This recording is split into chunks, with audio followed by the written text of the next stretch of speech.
this is biggest chance for us. I think for me and for Daniel, you know, just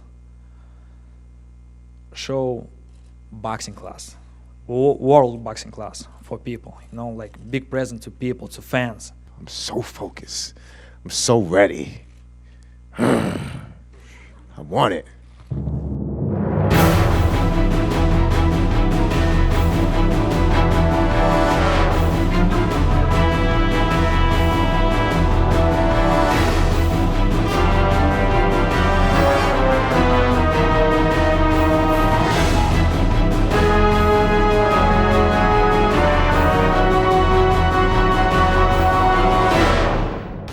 Gennady Golovkin, Daniel Jacobs for middleweight supremacy.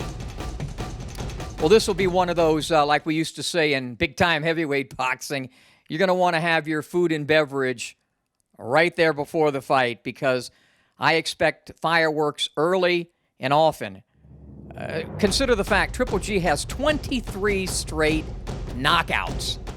Daniel Jacobs, 12 straight himself, not too shabby. Golovkin's putting a lot of pressure on Brooks. Brooks' face right now is showing the effect of the power of Triple G. Golovkin is better known as Triple G, and I've come up with what I think those G's should be. Gargantuan power, a granite chin, and guile to go along with all of that. That comprises the guy that I think is the best pound-for-pound fighter on the planet in Gennady Golovkin. Jacobs doing a great job. Vicious right hand. Quillen on inline skates. And the referee has already stopped the fight. Jacobs, it is a very good fighter. Not a great fighter, in my opinion, but a very good fighter. Good technician, not a great technician. Really good offense. Okay defense, not great defense. Pretty good athlete. And again, really big-time power. But there's a but, and that but is the chin. I was ringside when he got knocked out in his only blemish against Purog, and we also saw him knocked down by a left hook from very light-punching Sergio Mora.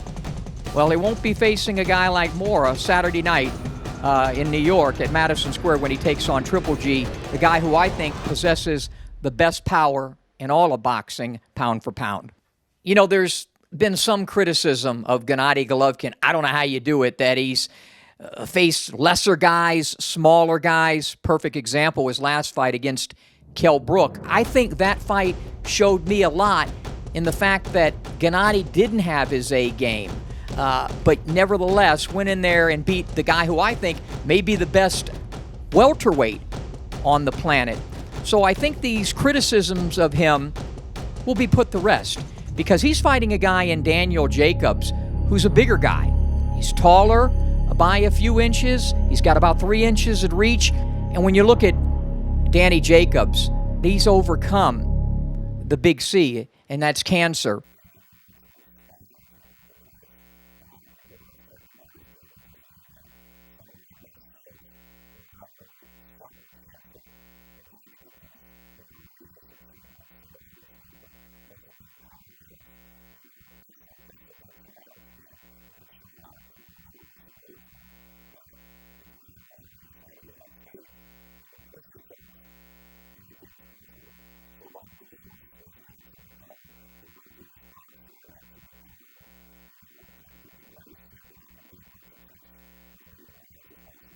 I think he considers himself so fortunate and so blessed just to be able to be alive, let alone, you know, fighting Triple G for a unification at $160. So I think that will really motivate him, and again, not just motivate, but also at the same time ease him in that, look, you know, he's faced a bigger opposition when it comes to the reality of life and what's the most important thing. And I think that has to mean, you know, something when you've gone in there against that.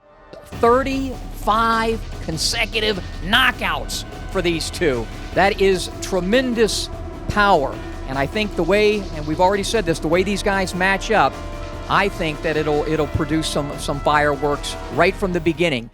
At the end of the day, what I think is going to happen is that the better fighter, the more powerful fighter, the guy who I think is the best fighter pound for pound on the planet today, Gennady Golovkin, will be forced into knocking Jacobs out, and I think it's going to come before round number 7.